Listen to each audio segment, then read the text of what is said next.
चलिए बच्चों अपन स्टार्ट करते हैं। Next topic power.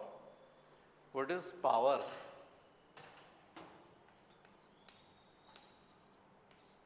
पावर को बच्चों पी से डिनोट करते हैं और पी इज इक्वल टू होता है W by T. Rate of doing work is called power. Rate का मतलब पर सेकेंड, तो 1 सेकेंड में जितना भी आप वर्क करते हो उसी को हम बोलते हैं पावर। तो रेट, जैसे ये फॉर्मूले कैसे बनते हैं, तो टी टाइम में मान लीजिए डब्ल्यू वर्क करे तो 1 सेकेंड में डब्ल्यू बाई टी, आप इसको अपन बोलते हैं पावर। तो इसका मतलब वर्क इन 1 सेकेंड। तो rate of doing work is called power. Power की जो डेफिनेशन होती है वो यही होती है, rate of doing work is called power. तो power P is equal to W by T. Second, यदि अपन बात करते हैं डायमेंशनल फॉर्मूला, तो आप फाइंड कर सकते हो P is equal to W work का क्या होता है ml square T minus two upon T. तो इसलिए पावर का क्या जाएगा M L square T minus 3, right. Next unit in CGS system ergs per second, ergs per second. In SI system joules per second. इसी को बच्चों हम लोग वॉट बोलते हैं, वॉट। वॉट भी इसी को बोलते हैं। मतलब 1 वॉट इज इक्वल टू क्या होता है 1 joule per second. 1 watt is equal to होता है 1 जूल पर सेकेंड। इसके अलावा इसकी प्रैक्टिकल यूनिट भी है पावर के लिए, हॉर्स पावर। तो 1 horse power is equal to actually में होता है 746 वॉट और joule per second. 1 horse power is equal to 1 horse power is equal to 146 joule per second. इसके अलावा पावर से रिलेटेड यदि अपन बात करें तो P is equal to W by T, और W आप लोग को पता है force into displacement upon time. तो इसका मतलब P is equal to displacement upon time को अपन क्या लिख सकते हैं, वेलोसिटी। तो power is equal to force into velocity भी होता है, राइट। इसके अलावा बच्चों एक यूनिट होती है जिसको अपन बोलते हैं ब्रिटिश थर्मल यूनिट। एक्चुअली में ये यूनिट ऑफ एनर्जी है, unit of energy. 1 British thermal unit, short में इसको ऐसा लिखते हैं 1 ब्रिटिश थर्मल यूनिट। तो 1 ब्रिटिश थर्मल यूनिट, और शॉर्ट में इसको ऐसा भी लिखते हैं 1 यूनिट। ये क्या होता है, ये जो आपका इलेक्ट्रिसिटी बिल आता है ना, 3 unit 4 unit 5 unit 10 unit 70 units, उसी को यूनिट है, ब्रिटिश थर्मल यूनिट होती है वो। और 1 British thermal unit is equal to होता है 1 किलोवाट आवर। 1 किलोवाट आवर मतलब 1 किलोवाट का मतलब 10 टू द पावर 3 वॉट, और 1 आवर का मतलब आप लोगों को पता है 3600 सेकेंड। तो इसका मतलब 3.6 into 10 power 6 joule what into second, what into second. ये 3600 इंटू 10 पावर 3 हो जाएगा, और यदि हम इसको 10 टू द पावर 3 से मल्टीप्लाई और 10 पावर 3 से डिवाइड कर देंगे तो यहाँ पर पॉइंट लग जाए। तो 3.6 इंटू 10 पावर 6 आएगा वॉट इंटू सेकेंड, मतलब 3.6 into 10 power 6 what into second होता है जूल। ये देख, जैसा मैंने बताया था ना आपको, ये वो सेकेंड को क्रॉस मल्टीप्लाई करो, what into second is equal two joule, और जूल किसकी यूनिट है, एनर्जी की। तो इसलिए ये ब्रिटिश थर्मल यूनिट है, ये किसकी यूनिट है, यूनिट ऑफ एनर्जी, राइट। तो कॉपी कर लीजिए बच्चों।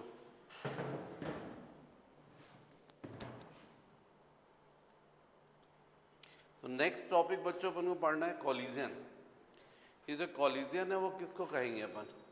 Mutual interaction between the two bodies is called collision. एक बॉडी आती है दूसरी बॉडी से टकराती है, उसको अपन कॉलिजन बोल रहे हैं। मतलब एक के कारण दूसरी की वेलोसिटी क्या होती है? अफेक्ट होती है।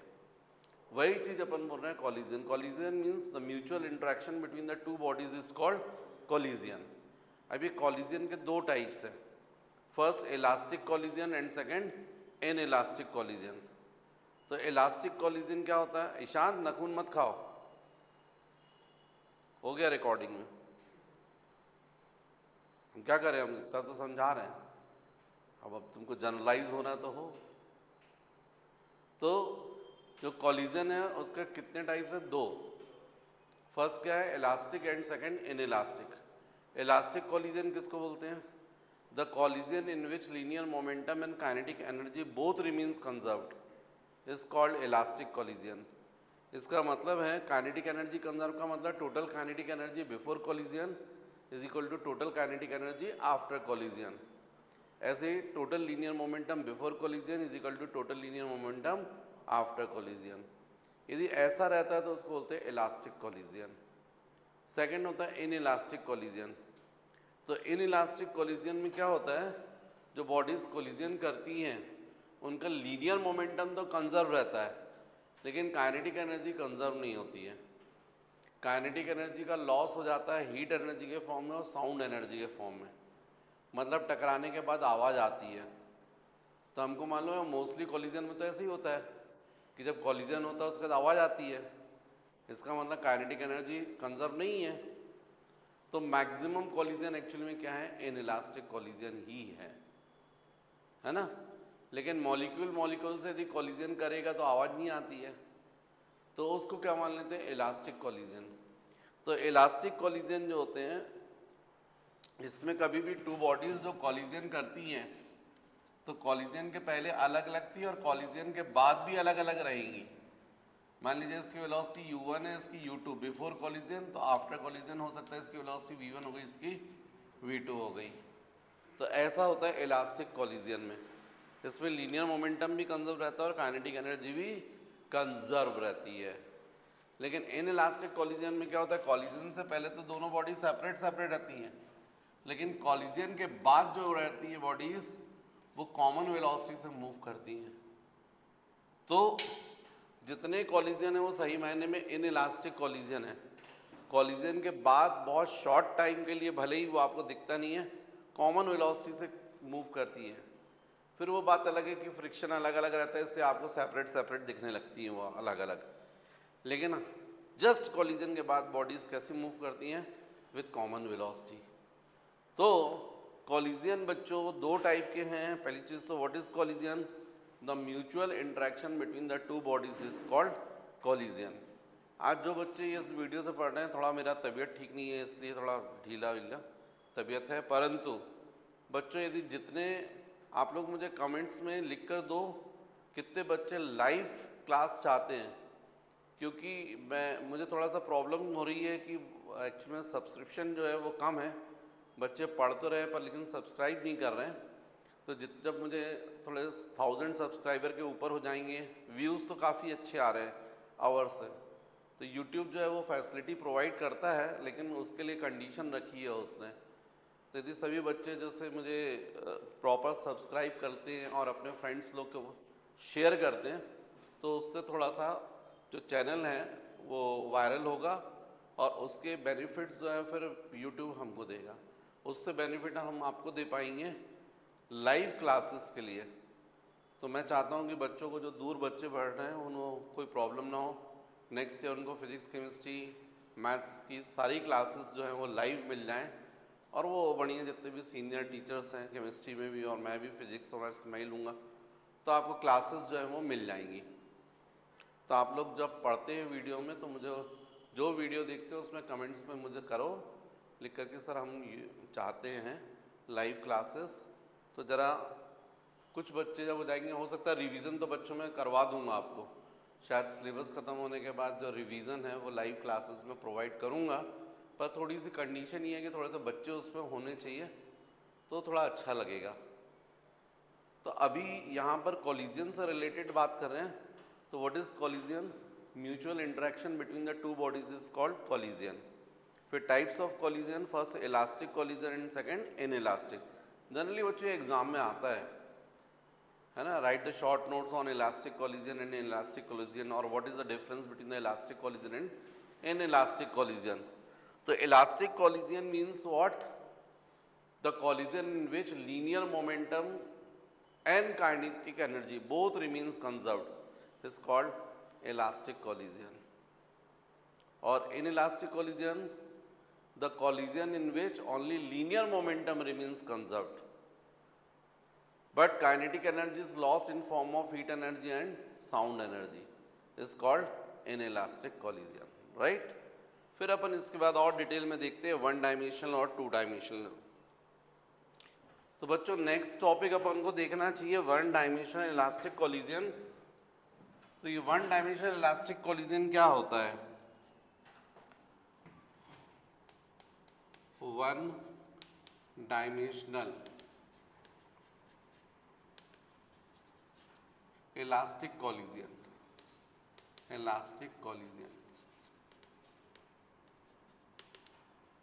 तो इसमें मान लीजिए जैसे टू बॉडीज है, एक ये है और एक ये है। ये फर्स्ट बॉडी, इसका मास है m1 और u1 वेलोसिटी से मूव कर रही है। पीछे से ये सेकंड बॉडी आ रही है u2 वेलोसिटी से, और फिर दोनों के बीच में कॉलिजन हुआ। तो कॉलिजन के बाद जो फर्स्ट बॉडी है उसकी मान लीजिए वेलोसिटी v1 हो गई है, और सेकंड बॉडी जो उसकी वेलोसिटी कितनी हो गई v2।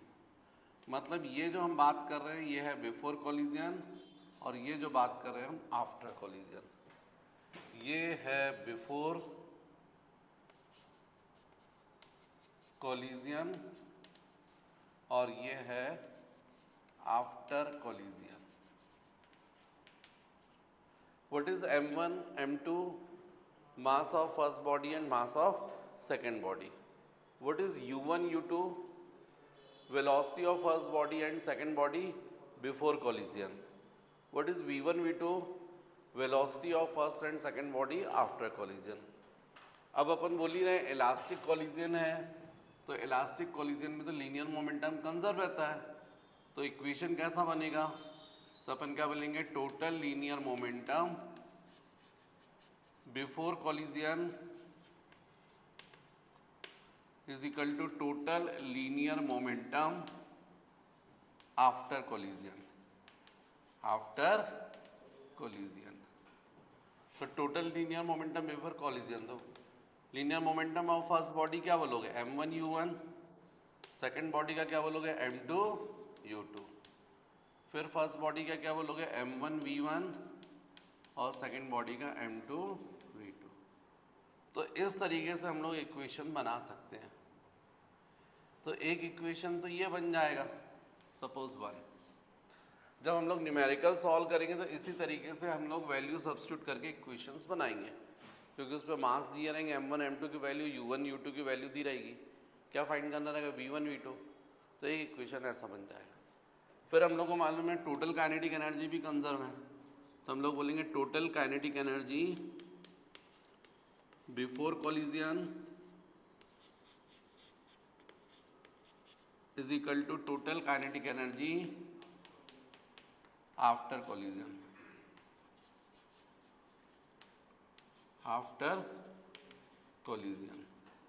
तो total kinetic energy before collision क्या होगी? Half m1 u1 square plus half m2 u2 square is equal to, यहाँ पर हो जाएगा half m1 v1 square plus half m2 v2 square. स्वाभाविक ये पूरा हाफ जो है वो कॉमन निकल कर क्या हो जाएगा? कैंसिल। तो आपके पास ये इक्वेशन बनेगा m1 u1 square plus m2 u2 square, m1 v1 square plus m2 v2 square. इस तरीके से हम लोग इक्वेशंस बनाकर v1 और v2 की वैल्यू, दो इक्वेशन है, जब न्यूमेरिकल वैल्यू रखोगे तो बहुत इजीली इनको सॉल्व करके आप V1 और V2 की वैल्यू फाइंड कर सकते हो, है ना। By solving 1 and 2, by solving 1 and 2 we can find the value of V1 and V2, right. तो इस तरीके से बच्चों इक्वेशन बनाते हैं। नेक्स्ट, इसमें एक और चीज़ अपन को समझना चाहिए जो बहुत इम्पॉर्टेंट है, वो ऑब्जेक्टिव टाइप क्वेश्चन में बनता है। जब यदि टू बॉडीज इक्वल मास की होती हैं, if m1 is equal to m2, तब इस कंडीशन में मैक्सिमम काइनेटिक एनर्जी ट्रांसफर होती है। जो काइनेटिक एनर्जी ट्रांसफर होती है वो कैसी होती है, मैक्सिमम। तो ये पूछा जाता है, मान लीजिए सपोज एक बॉडी ये है,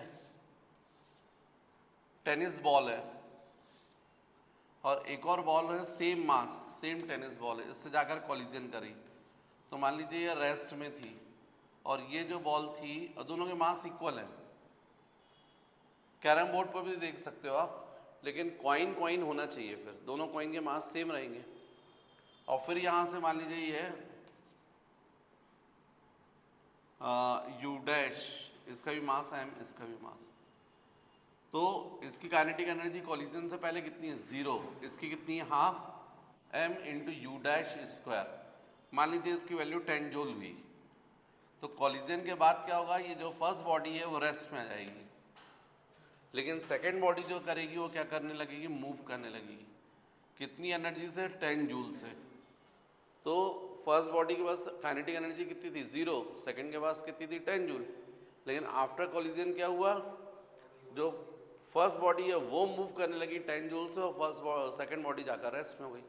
मतलब पूरी की पूरी काइनेटिक एनर्जी क्या हो गई, ट्रांसफर हो गई। तो मैक्सिमम काइनेटिक एनर्जी कब ट्रांसफर होती है, जब दोनों बॉडी के मास कैसे होते हैं, इक्वल। ये याद रखिएगा। अच्छा, जैसे इन्हें 1 डायमेंशनल इलास्टिक कॉलिजन करवाया, वैसे ही होता है 2 dimensional elastic collision. 2 dimensional elastic collision. ये 2 डायमेंशनल इलास्टिक कॉलिजन क्या है, तो जैसे कैरम बोर्ड में होता है ना, कैरम बोर्ड में आप लोग देखते हो यहाँ कॉइन रहती है, फिर इस टाइगर से कट मारते तो कॉइन यहाँ चले जाती है, और इस टाइगर जो होता है यहाँ चला जाता है। तो कॉलिजन से पहले तक तो बात अलग थी, लेकिन कॉलिजन के बाद ये ऐसी जा रही है और ये ऐसी आ रही है। मतलब एक्स एक्सिस के डायरेक्शन में मोशन हो रहा है और वाई एक्सिस, 2 डायमेंशनल। तो इसको अपन बोलते हैं 2 dimensional elastic collision. 2 dimensional elastic collision. अब ये 2 डायमेंशनल इलास्टिक कॉलिजन क्या होता है, तो इसमें यहाँ पर ये एक बॉडी और एक ये बॉडी, इसका मास m1, कॉलिजन से पहले वेलोसिटी u1, ये सेकेंड बॉडी m2, इसकी वेलोसिटी u2। ये कॉलिजन से पहले है, दोनों लाइन में थे, लेकिन कॉलिजन के बाद क्या हुआ, जो फर्स्ट बॉडी है वो यहाँ चलेगी और सेकेंड बॉडी यहाँ चलेगी। फर्स्ट बॉडी उसका मास m1 और सेकेंड बॉडी का मास m2। फर्स्ट बॉडी जो है कितनी वेलोसिटी से गई, v1, और सेकेंड बॉडी कितने से गई, v2।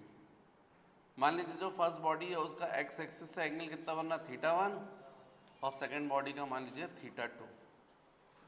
तो आपको क्लियर दिख रहा है कि कॉलिजन से पहले तो दोनों एक ही लाइन में थे, लेकिन कॉलिजन के बाद क्या हुआ, वो फर्स्ट बॉडी ऐसी जा रही है और सेकेंड बॉडी ऐसी आ रही है। तो दोनों के मोशन आपको कैसे दिख रहे हैं, 2 डायमेंशनल। मतलब x डायरेक्शन में भी पोजीशन चेंज हो रही है और y डायरेक्शन में भी, इसलिए हम लोग इसको क्या बोलते हैं, 2 डायमेंशनल इलास्टिक कॉलिजन। तो फिर इसमें आपको क्लियर है, इस बॉडी के लिए लीनियर मोमेंटम इस डायरेक्शन में कितना है, m1 u1, तो इस डायरेक्शन में कितना होगा, m1 u1 cos θ1। मैंने आपको बताया लीनियर मोमेंटम वेक्टर क्वांटिटीज को आप रिजॉल्व कर सकते हो।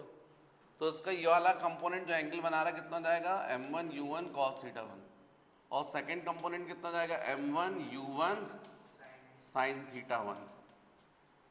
अब आपको इससे मतलब नहीं है, क्योंकि आपने इसको रिजॉल्व कर लिया कंपोनेंट्स में, ऐसे m2 को रिजॉल्व करोगे तो इसका ये वाला कंपोनेंट कितना जाएगा, m2 v2 cos थीटा 2, जो कंपोनेंट एंगल बना रहा है। और सेकंड कंपोनेंट कितना होगा, m2 v2 sin theta 2, right.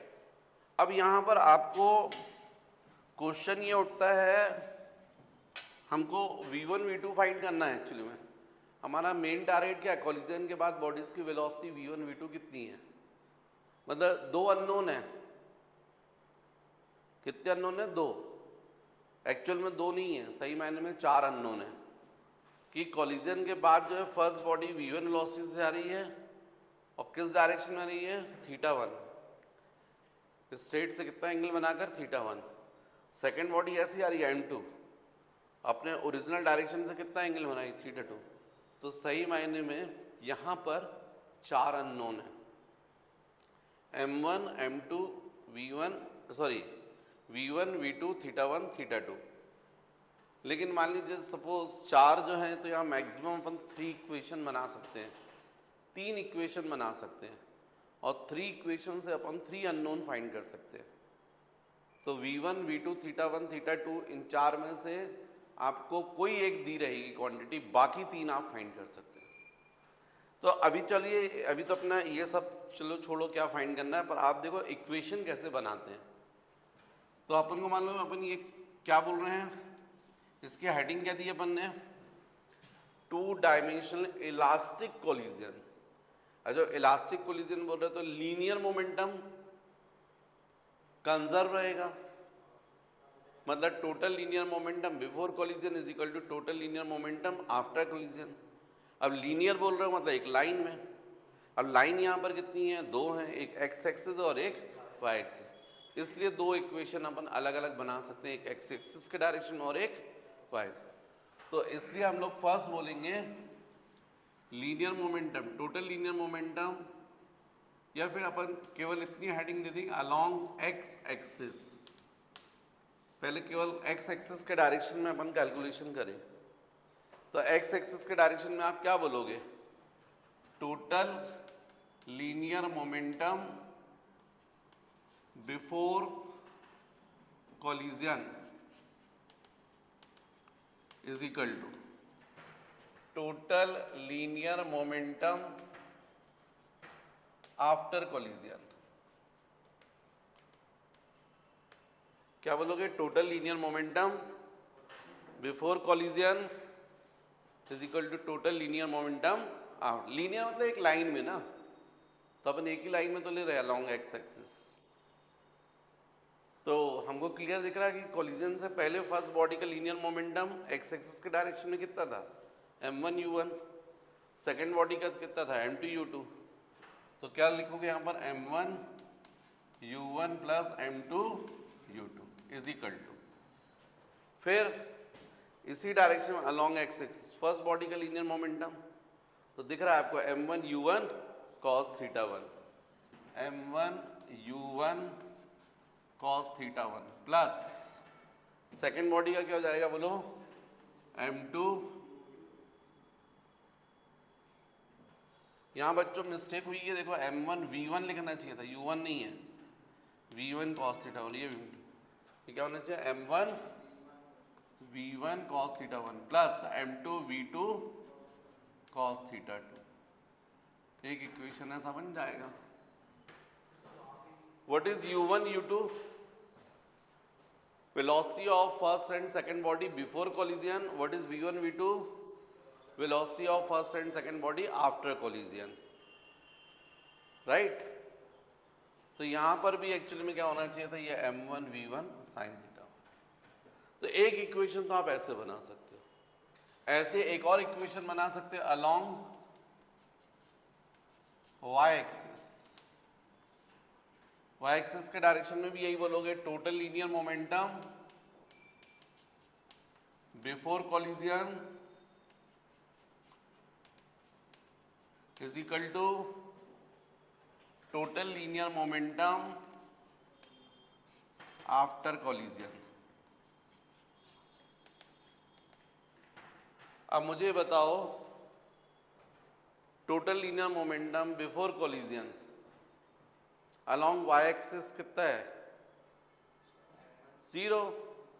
भाई दोनों बॉडी किस डायरेक्शन में मूव कर रही है एक्स एक्सिस के डायरेक्शन में, वाई एक्सिस के डायरेक्शन में दोनों बॉडी की वेलोसिटी नहीं है। जो फर्स्ट बॉडी है वो भी किस डायरेक्शन में मूव कर रही है इस डायरेक्शन में, और सेकंड भी ऐसी वाई एक्सिस के डायरेक्शन में मूव नहीं कर रही। जब वाई एक्सिस के डायरेक्शन में मूव नहीं कर रही है तो फर्स्ट बॉडी की वेलोसिटी भी 0, सेकंड की भी 0, तो टोटल लीनियर मोमेंटम कितना हो जाएगा 0।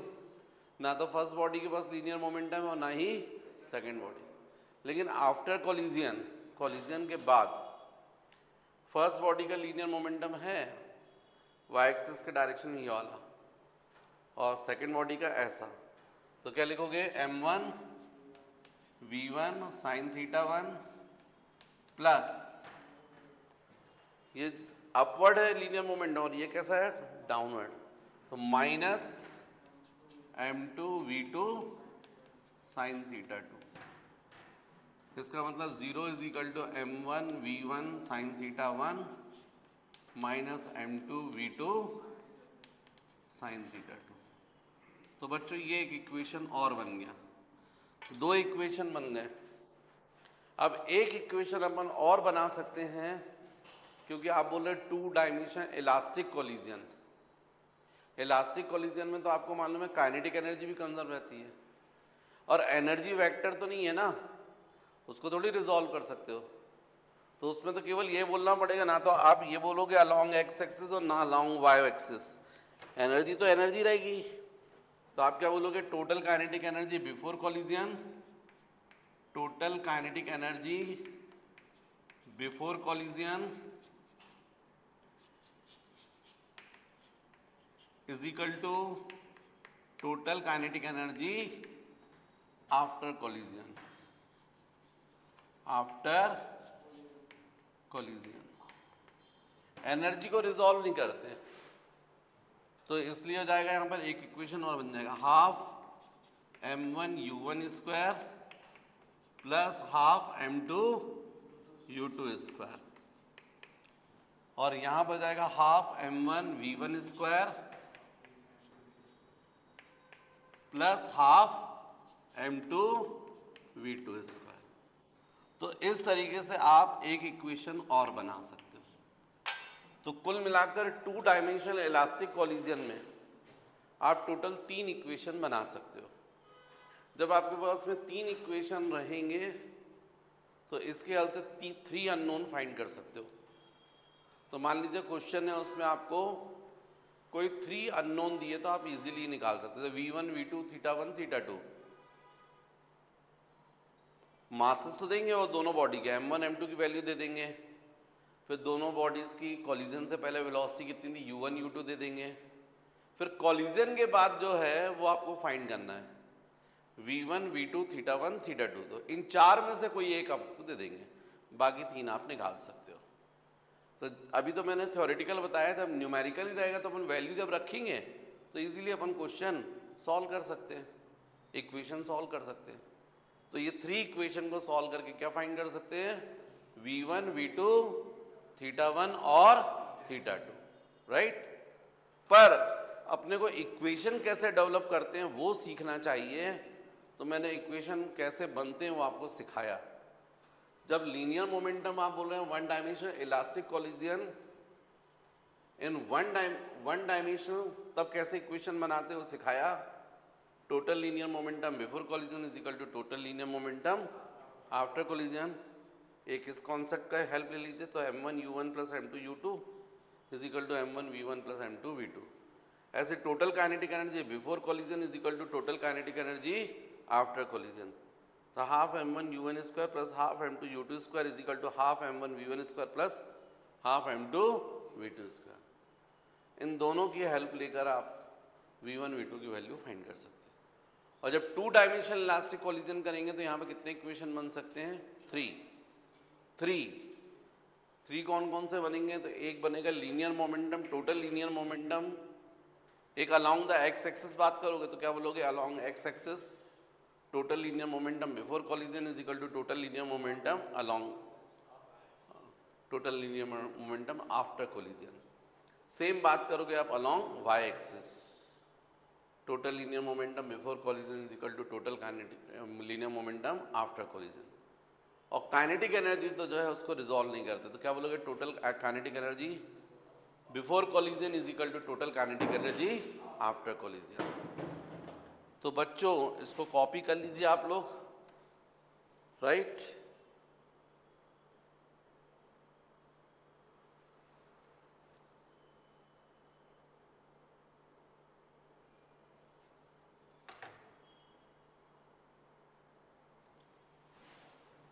तो नेक्स्ट बच्चों, in elastic collision, in elastic collision में क्या होगा, in elastic collision, in elastic collision, इसमें मान लीजिए first body m1, second body m2, collision से पहले फर्स्ट बॉडी की वेलोसिटी u1 और इसकी u2, कॉलिजन के बाद दोनों बॉडीज कंबाइंड होकर मूव करेंगी विथ कॉमन वेलोसिटी v, इसका मास m1, इसका मास m2।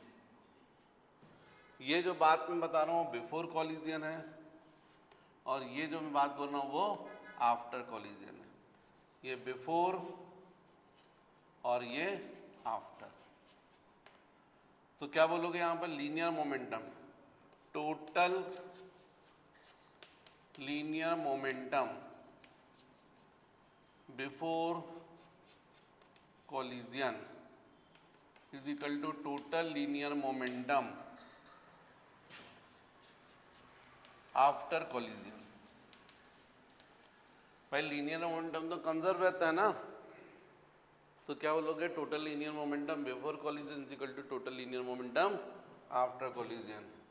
तो ये जाएगा m1 u1 plus m2 u2। अब चूंकि ये दोनों बॉडीज कंबाइंड होकर मूव कर रही हैं, तो टोटल मास हो जाएगा m1 plus m2 into of v, ये v कॉमन वेलोसिटी। तो क्रॉस मल्टीप्लाई करोगे तो m1 u1 plus m2 u2 upon m1 plus m2 into v। तो आप इस फॉर्मूले की हेल्प से क्या निकाल सकते हो, वेलोसिटी आफ्टर कोलिजन। और यहाँ पर काइनेटिक एनर्जी जो होती है उसका लॉस हो जाता है, तो लॉस इन काइनेटिक एनर्जी, तो क्या बोलोगे, total kinetic energy before collision, total kinetic energy before collision minus total kinetic energy after collision. भाई इनइलास्टिक कॉलिजन में काइनेटिक एनर्जी कंजर्व नहीं रहती। मान लीजिए कॉलिजन से पहले 10 जूल थी, कॉलिजन के बाद काइनेटिक एनर्जी कितनी बची, 7 जूल। तो कितने का लॉस हो गया, 3 जूल का। कहाँ गई, कन्वर्ट हो गई होगी हीट एनर्जी या साउंड एनर्जी में। तो इसलिए क्या लिखा अपन ने, loss in kinetic energy is equal to total kinetic energy before collision minus total kinetic energy after. तो बिफोर कॉलिजन कितनी होगी यहाँ पर, half m1 u1 square plus half m1 half m2 u2 square minus after collision क्या बोलोगे, half m1 plus m2 into V square. अब इस v की वैल्यू आप यहाँ रख सकते हो, और इससे यदि जब आप सॉल्व करोगे पूरा, तो जो फॉर्मूला बनेगा काइनेटिक एनर्जी का हो जाएगा half m1 m2 upon m1 plus m2 into u1 minus u2 whole square. ये लॉस इन काइनेटिक एनर्जी, इतना लॉस होता है, half m1 m2 upon m1 plus m2 into u1 minus u2 whole square, right. तो बच्चों ये chapter जो है वो कंप्लीट हो गया, वर्क पावर एनर्जी। अब अपन इसके क्वेश्चंस कर सकते हैं, राइट। कॉपी कर लीजिए।